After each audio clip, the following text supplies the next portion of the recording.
जो है कि बता रहे हैं कि धर्म परिवर्तन कराया जा रहा है। दुष्ट आत्माओं के चक्कर में पड़ गए, पूरा घर बर्बाद हो गया।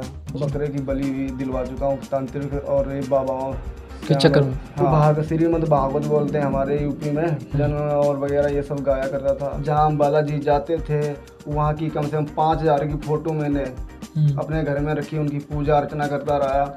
मेरे परिवार में पूरा परिवार जान गया कि ये वहाँ से बालाजी आए हैं इस लड़की पे। और ये जहाँ पे वो खेला कूदा करती थी वहाँ पे हाथ पटक पटक के इतने बड़े बड़े खड्डे हो गए थे।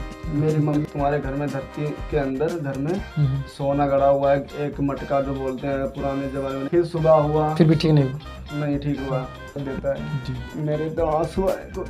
बहन को बचाने में इनके माँ के बीमारी में ख़त्म हो गया और कोई भी जो है कि इनको मदद नहीं किया। हर एक दरवाजे पे गए और इतना तक कि जो है कि ओझा इनको इतना इन लोगों को जो है लूटा और इन लोग के साथ इतना जो है गलत व्यवहार किया।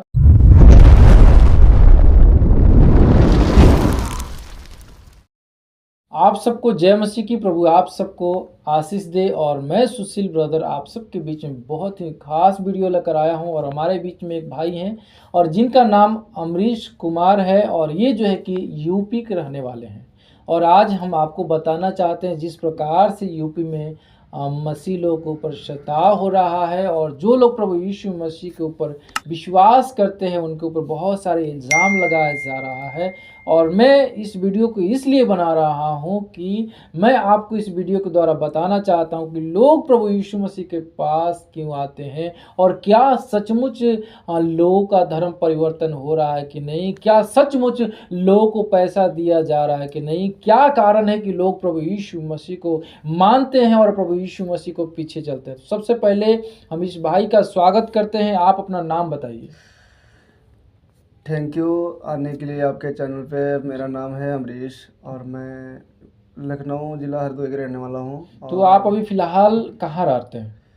अभी इस समय मैं हरियाणा एमएस मॉल में जॉब करता हूँ। तो मेरा पहला सवाल ये है जी कि क्या आप प्रभु को पहले जानते थे?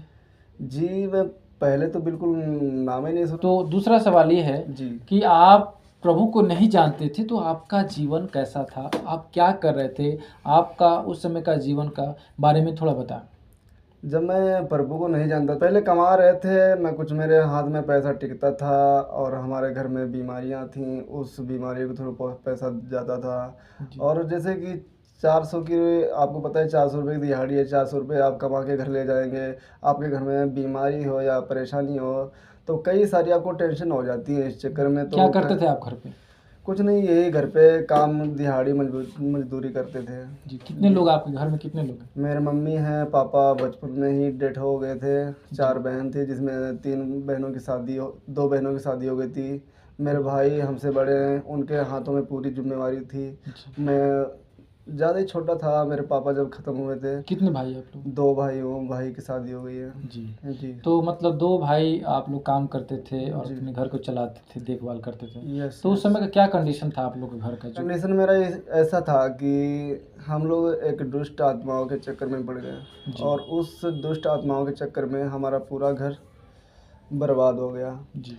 इसीलिए हमारा जितना पैसा मैंने कमाया, मेरा भाई ने, मैंने, खेती का पैसा सारा उन इधर उधर खर्चा होता रहा जी। घर पे। कितना पैसा लगा?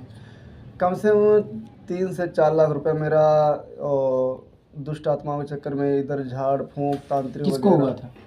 मेरी एक सिस्टर है मेरे से छोटी, उसका नाम रंजना है जी। उसके प्रति उस पर दुष्ट आत्मा आती थी जी। और उसी दुष्ट आत्मा के चक्कर में इधर उधर उसको तांत्रिकों के पास ले जाता था जी। तो कैसे, मतलब उसको कैसे वो दुष्ट आत्मा और दुष्ट आत्मा ऐसा था कि छोटी मोटी गांव में तो लड़कियां हर कोई निकल जाती हैं, गांव के तालाब होते हैं उनमें माटी निकालने या कैसे भी। तो 4-5 लड़कियां गई, दोपहर का समय था और एक औरत वहाँ ऐसे जहर खा के मर गई थी। तो उसी को लोग जैसे नहीं कहते कि गांव के बाहर अंतिम संस्कार कहते हैं ना, तो अंतिम संस्कार उसका उसी औरत का हुआ था।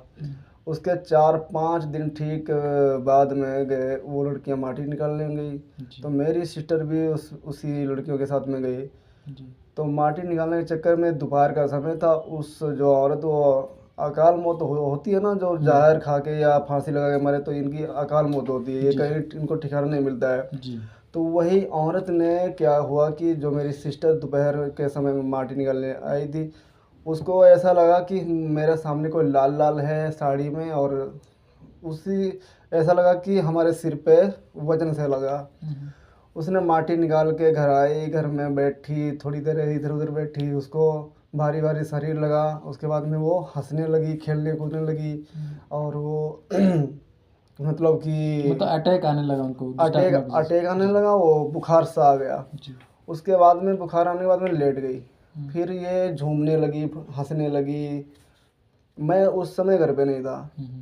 घर पे नहीं था तो मेरे मामा जी की लड़की थी, उसका नाम पूजा, वो डेस्ट हो गई थी। वो मेरी मम्मी चली गई वहाँ देखने के लिए उसको। मैं बाहर कहीं दूसरी जगह गया था। जी। मैं बाहर गया था। उसके बाद में मेरी एक सिस्टर मेरे से बड़ी थी, वो घर पे थी। उसने मेरे पास फ़ोन किया कि ऐसी ऐसी दिक्कत रंजना को हो गई है, जी। और इसको देखो क्या हुआ। उसके बाद में हम लोग भाई उसको देखें कि ऐसी ऐसी परेशानियां हैं। फिर उसको मैं क्या सोचा कि इधर उधर दिखाने ले गया तो कहीं उसको फ़ायदे नहीं हुआ। जी। मतलब कहाँ दिखा है, थोड़ा बताइए। कम से कम 4-5 जगह उसको दिखा दिया मैंने। तांत्रिक जो बाबा लोग होते ना, डॉक्टर का क्या उसमें शैतान का सिस्टम था। तो मैंने सोचा बाबा और डॉक्टर तो इसका कोई इलाज कर नहीं पाएंगे, तब से और बाबाओं के पास ले गया। तो बाबा बोले कि तो मतलब जैसे आप बोल रहे हैं 3-4 लोग के पास, तो 3-4 लोग के पास तो क्या क्या बोल रहा था वो लोग बोले कि इस पे दुष्ट आत्मा ही है और ये ठीक हो जाएगी, इसको 4 दिन ले आना है, 11 दिन ले आना है, 41 दिन ले आना है, ऐसे करके वो मैं वहाँ भागता रहा। कितना पैसा वो ले लिया? वहाँ पर पैसा अभी हम आपको बता रहे हैं तो कहीं 41 दिन लेके गया, कहीं 11 दिन लेके गया। तो वो बोले कि ठीक हो जाएगी, 10,000 रुपये लगेंगे, 5,000 लगेंगे। ये सिस्टम चलता रहा करीब 3 से 3.5 साल तक, नहीं ठीक हुआ। उसके बाद में हम लोग चले गए वहाँ से वो मेहंदी और जयपुर। जी। जयपुर में हम सारी फैमिली काम करने लग गए। जी। एक दोस्त हमारे थे, उन्होंने क्या बोला कि मेहंदीपुर जो अभी बालाजी जो है। वो बोल रहे थे, जो लास्ट में जो तांत्रिक पास गए, जो हाँ। वो मारा उसको, वो बात बताइए अच्छा, वो मारा था, ऐसा था, वहाँ पे लेके गए लास्ट में। तो उसने कहा कि ये लड़की ठीक हो जाएगी। तो जो मतलब लास्ट में तांत्रिक के पास थे। हाँ, लास्ट में जी। और तांत्रिक बोले कि लड़की ठीक तो हो जाएगी, थोड़ा खर्चा पानी आ जाएगा। जी।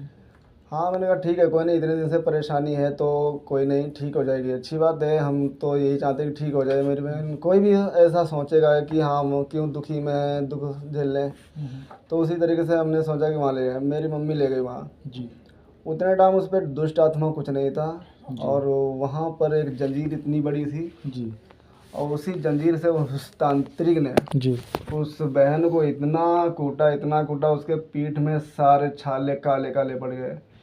मैंने उसकी पीठ देखी, आपको बता रहा हूँ कि मेरे आंखों में आंसू आ गए। ये सब तो क्या वहाँ मतलब उस तरीके से हुआ तो सही हुई? नहीं हुई सही, बिल्कुल। फिर उसका कितना दिन उसके तक बाद में ये चलता रहा। फिर धीरे धीरे कम कम दुष्ट आत्मा ने अटैक करता रहा। जी। मैंने कहा अब तो चलो कोई नहीं, ठीक हो जाएगी और ज़्यादा दिक्कत नहीं है अब। उसके बाद में मैं जयपुर चला गया। जयपुर में एक मेरे दोस्त ने बताया कि मेहंदीपुर बालाजी बहुत लोगों ने सुना है, वायरल भी है। मैंने सोचा कि वो दोस्त ने बताया कि वहाँ ले जाओ जी, ठीक हो जाएगी। भाई वहाँ ले गया। वहाँ कम से कम 1 साल तक हर मंगलवार को, बोलते हैं कि मंगलवार को लगता है वो मेहंदीपुर वाला भी। हाँ जी। वहाँ ले गया। वहाँ फिर वही दुष्ट आत्मा बोला कि हम पे आप ये मत सोचना कि हम इस पे लड़की पे वो शैतान है, दुष्ट आत्मा है। यहाँ के जो बाबा हूँ मैं वही हूँ, दुष्ट आत्मा नहीं है। हमने सोचा अच्छा भाई ठीक है, बाबा है तो मेरी रक्षा करेगा। अब मुझे नहीं पता कि लड़कियों पे बाबा कब से आने लगे हैं ना।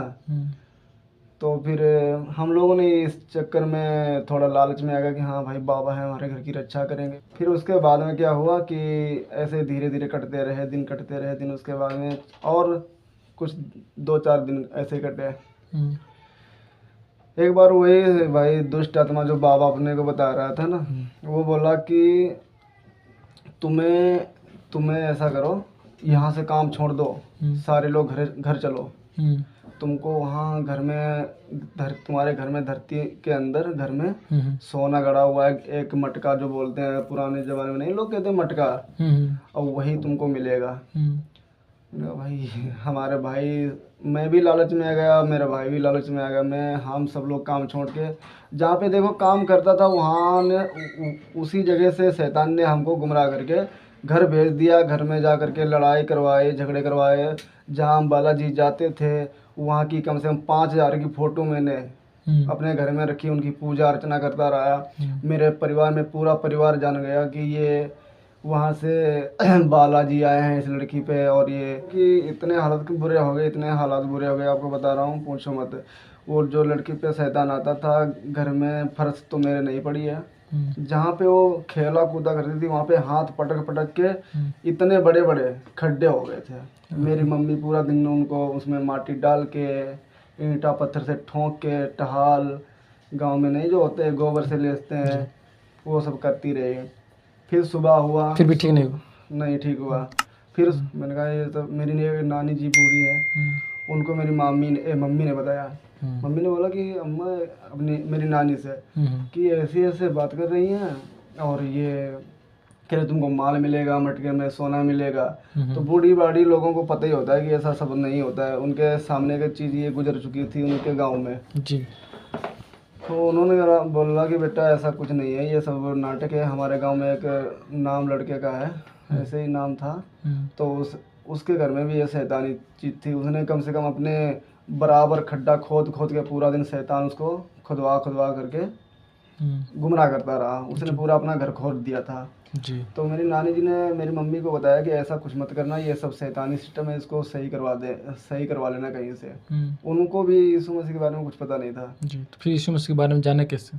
यीशु मसीह के बारे में मैंने जाना कि धीरे धीरे बीमारी दिन पर दिन बढ़ती जा रही। फिर क्या हुआ, और मेरा कम से कम पैसा 3.5 लाख तक खर्च हो गया उस लड़की को ठीक करने में? हाँ हाँ, फिर भी ठीक नहीं हुई।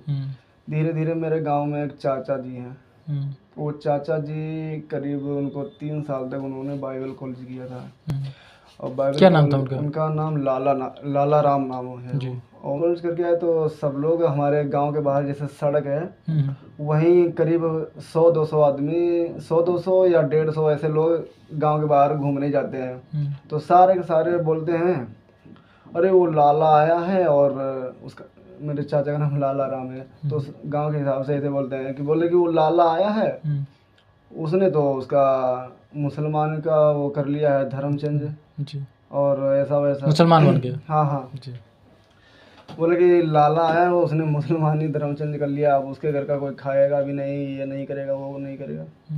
उसकी सब लोगों की बातें जो सुन रहा था मैं, उस चीज़ से मुझे भी घरड़ा होने लगा कि यार ऐसा कोई होता है कि बताओ क्या हो करके, और क्या इसने धर्म चेंज कर लिया, इससे कौन बोलेगा, बतलाएगा। मुझे मतलब ये नहीं पता कि यीशु मसीह क्या है, और यीशु मसीह के इन्होंने बाइबल कॉलेज किया है, यीशु मसीह ने यीशु मतलब ये सब कुछ मुझे पता ही नहीं था। यीशु मसीह के नाम से कुछ मैं जानते ही नहीं था, बाइबल क्या है। उसके बाद में फिर मैं भी एक श्रीमद् भागवत बोलते हैं हमारे यूपी में, तो मैं भी भजन और वगैरह ये सब गाया करता था। तो धीरे धीरे ज़्यादा परेशानी हो गई घर में, मेरे घर में परेशानी होने का ख़त्म ही नहीं हो रही। तो फिर ऐसे मेरे मन में एक दिमाग आया कि वो वहाँ लोग बोलते थे आपस में कि वो धर्म चेंज कर लिया, वो मुसलमान हो गया। तो मैंने कहा यार मुसलमान हो गया तो चलो कोई बात नहीं, हमारे घर में इतनी परेशानी है। और एक बार मैं उनके पास जाता हूँ, देखता हूँ कि लोग उनके पास आते हैं और प्रार्थना करवाते हैं, प्रार्थना करने से लोग ठीक हो जाते हैं। मतलब वो ट्रेनिंग लेकर आए तो वहाँ पे मतलब लोगों के लिए दुआ प्रार्थना करते थे? हाँ, लोगों के लिए दुआ प्रार्थना करते थे, बाहर से आते थे लोग, आसपास गांव के, मतलब दूसरे गांव के आते थे? हाँ, दूसरे गांव और ठीक भी होते थे? वो ठीक, बिल्कुल ठीक हो जाते थे। एक बार प्रार्थना कर दिया और पता नहीं ऐसे उंगली करके उसके माथे पर उंगली ऐसे हाथ धर के प्रार्थना करते थे तो गिर जाते थे, और गिरने के बाद में वो ठीक हो जाते थे। मैंने कहा ये कौन सा मंत्र, मुझे पता ही नहीं था। वो मंत्र जोर जोर से, मतलब मंत्र, हमें तो मंत्र ही लगेगा जब हम यीशु मसीह के बारे में नहीं मुझे कुछ पता है, तो मुझे तो यही लगेगा जी। मैं फिर ज़्यादा परेशान हो गया, बहुत ज़्यादा परेशान हो गया। इधर फिर क्या हुआ कि मैंने सोचा कि मेरी मम्मी की तबीयत ख़राब, मेरी सिस्टर की तबीयत, उस पर भी दुष्ट आत्मा है, और दुष्ट आत्मा के चक्कर में मेरी मम्मी भी परेशान है। तो क्या किया जाए, डॉक्टर से कोई दवाई भी इलाज नहीं हो रहा है। यहाँ तक मैंने पूजा पाठ खूब होता रहा, लोग आते रहे, किसी को फ़ायदा किसी को नहीं। हमारे घर पे बहुत पूरा गांव जान गया था कि उसके लड़की पे बाबा आते हैं। और यहाँ तक मैं भी 2 बार पंखे से बच चुका हूँ लटकते। शैतान ने मुझे मारने की कोशिश की, लेकिन अटैक किया, लेकिन ऐसा कुछ नहीं हुआ। लेकिन पर और फिर हाँ, वो जो हमारे चाचा जी थे गांव में, उन्होंने उनके पास में गया, विश्वास एक विश्वास ही हुआ मुझे कि हम उनके पास जाएं और प्रार्थना करवाएंगे, कुछ भी हो, या धर्म बदले या कुछ भी हो। मतलब आप अपने प्रॉब्लम से काफ़ी ज़्यादा परेशान हो गए हैं? मुझे कुछ नहीं दिख रहा था, ये लग रहा था कि मुझे कौन ऐसा भगवान मिलेगा जिससे मैं ठीक हो जाऊंगा। जी। लेकिन भगवान मुझे सच में मिल गया जब उनके पास मैं गया और उनसे मैंने समस्या बताई कि चाचा मम्मी के लिए प्रार्थना कर दो और सिस्टर के लिए प्रार्थना कर दो। मेरे घर पे आए और घर पे आए तो मैंने कहा ये मम्मी लेटी रजाई में तोपी हुई कि बिल्कुल उनको ठंड लग रही, गर्मी के मौसम में ठंड, और बिल्कुल ठीक नहीं। तो उन्होंने प्रार्थना किया, करीब 1 हफ्ता प्रार्थना करते रहे जब जाके वो मम्मी मेरी ठीक हुई। और किसी को नहीं, मेरा भाई बड़ा है, वो भी मुंह बनाता था कि ये क्या प्रार्थना करवाता है और इस तरीके से ये कुछ आपको तो ठीक होना था। अब मुझे तो ठीक ही होना था जी। मैं बार बार उनके पास सुबह शाम गया, सुबह शाम उनको बुला के प्रार्थना करवाया, मम्मी ठीक हो गई। उसके बाद में सिस्टर, उसको भी ठीक करवाया प्रार्थना करवाने के बाद में। फिर वो जिस सिस्टर को मेरे शैतानी इतना हाई मतलब बड़ा शैतानी चक्कर था, उसके लिए मैंने प्रार्थना करी, वो भी ठीक हुई। मतलब जब वो प्रार्थना की 1 हफ्ता के लिए, तो टोटल आपका प्रॉब्लम जो भी है जीवन का ख़त्म हो गया? हाँ, वो 1 हफ्ते के बाद में बिल्कुल सब सही हो गया। तो उसके बाद से जो आपका सारा प्रॉब्लम जो है कि ख़त्म हो गया? हाँ। तो क्या आपका जो है कि धर्म बदला? मेरा धर्म तो कुछ नहीं बदला है, मेरा आज वही नाम है, वही खाना खा रहा हूँ, वही शरीर है, वही पानी पी रहा हूँ, आना जाना वही है। तो क्या आपको पैसा मिला? पैसा वैसा कुछ नहीं मिला मुझे, क्योंकि लोग जो है आज जिस प्रकार से लोगों के ऊपर इल्ज़ाम लगाया जा रहा है, जिस प्रकार से लोगों के ऊपर जो है कि हंसता हो रहा है कि धर्म परिवर्तन हो रहा है, तो क्या आप जो है कि वहाँ पे क्यों गए थे? इसलिए गए थे कि आपका प्रॉब्लम काफ़ी ज़्यादा बढ़ गया था और कोई आपको मदद नहीं किया?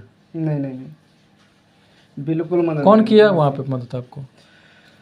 क्यों मान रहे हैं आप प्रभु को? लोग कहते हैं कि ना ये धर्म परिवर्तन, ये उनकी आंखें खोलना चाहिए इस गवाही को सुन के। कोई नहीं होता है ना, तब जिसको लोग आप जानते नहीं है ना, वही आपका साथ देता है। जी। मेरे तो आंसू आए खुदा। कोई बात नहीं। देखिए, आज जिस प्रकार से लोग जो है कि बता रहे हैं कि धर्म परिवर्तन कराया जा रहा है, लेकिन लोग को ये बात नहीं समझ में आ रहा है। और समझिए, इस भाई को जो है कि उस समय 2 भाई कमाते थे और जो भी पैसा था, सारा पैसा जो है कि 3.5 लाख रुपए इनके बहन को बचाने में, इनके माँ के बीमारी में ख़त्म हो गया। और कोई भी जो है कि इनको मदद नहीं किया। हर एक दरवाजे पे गए और इतना तक कि जो है कि ओझा इनको इतना इन लोगों को जो है लूटा और इन लोग के साथ इतना जो है गलत व्यवहार किया, लेकिन कोई ठीक नहीं कर पाया। लेकिन आज प्रभु यीशु मसीह को इसीलिए मान रहे हैं कि प्रभु यीशु मसीह इनको जो है कि ठीक समय पे जो है कि इनको मदद और सहायता की। और आज जिस प्रकार से लोग बोल रहे हैं कि धर्म परिवर्तन हो रहा है, तो आप देख लीजिए कि कैसे इनके साथ क्या धर्म परिवर्तन इनके हुआ। क्या इनको पैसा मिला? नहीं मिला। ये इसलिए गए थे वहाँ पे कि इनके जीवन में कुछ ऐसा प्रॉब्लम था जिस प्रॉब्लम से इनका जीवन दिन प्रतिदिन एक मरने के जैसे जो है कि ये जी रहे थे और इनका परिवार जी रहा था। और आज देख सकते हैं आप अपने सामने कि कैसे अपनी गवाही को दे रहे हैं और इनके आंख में वो उस दिन को याद करके आंसू आ रहा है। और उस दिन को याद करके आप समझिए कि जिसके ऊपर मुसीबत आता है, परेशानी आता है, वही उसका दर्द समझता है। और आज जो है कि इसीलिए मान रहे हैं प्रभु यीशु मसीह को कि प्रभु यीशु मसीह इनके जीवन बहुत बड़ा काम किया। और आज जो है कि आपके सामने गवाही दे रहे हैं और बता रहे हैं कि हमारे जीवन में क्या हालत था उस समय, कोई इनको मदद और कोई सहायता नहीं किया। और आज जो है कि प्रभु यीशु मसीह इनको जो मदद और सहायता की। और मैं आपको बताना चाहता हूँ, बाइबल में बताता है कि अच्छा ईश्वर वही है जो मुझे मुसीबत में काम दे। परमेश्वर का कोई धर्म और कोई जाति नहीं होता। परमेश्वर किसी देश और किसी विदेश के लिए नहीं होता। परमेश्वर ईश्वर पूरे दुनिया के लिए है और हम सब के लिए है। और कुछ बोलना चाहते हैं?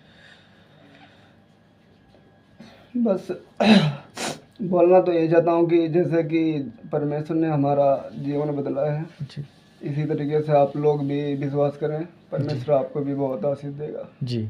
तो इस भाई को आप लोग गवाही देखें और मेरे प्रियो मैं आपको बताना चाहता हूँ, थोड़ी-सी भी अगर आपको विश्वास हो रहा है, आज बहुत सारे लोग जो है कि बीमार हैं, बहुत सारे लोग तकलीफ़ में पड़े हुए हैं और मैं आपको बताना चाहता हूँ, अगर आपको इस गवाही को सुनकर थोड़ी-सी भी विश्वास हो रहा है, तो आप ज़रूर एक बार विश्वास करके देखिए, क्या सचमुच प्रभु यीशु मसीह चंगा करता है कि नहीं करता? क्या आपको सचमुच ठीक करता है कि नहीं करता? क्योंकि इस भाई के जीवन में ऐसा घटना जो कि बहुत सारे लोग के साथ में आज घट रहा है और हर एक व्यक्ति से परमेश्वर प्रेम करता है और परमेश्वर आप सबको जो है कि बुला रहा है अपने पास। तो मेरे प्रियो मैं आपको बताना चाहता हूँ, इस गवाही के द्वारा आप लोग क्या सोच रहे हैं, आप लोग ज़रूर कमेंट बॉक्स में अपना राय लिखिएगा और मेरे प्रियो हम लोग फिर मिलेंगे एक नए वीडियो में, तब तक आप सबको जय मसीह। प्रभु की इस सेवकाई के लिए अपना बीज गूगल पे, फ़ोन पे अकाउंट के द्वारा ज़रूर बोए और इस वीडियो को अपने दोस्तों तक ज़रूर शेयर करें, चैनल को सब्सक्राइब करें, लाइक करें, कमेंट करें। धन्यवाद।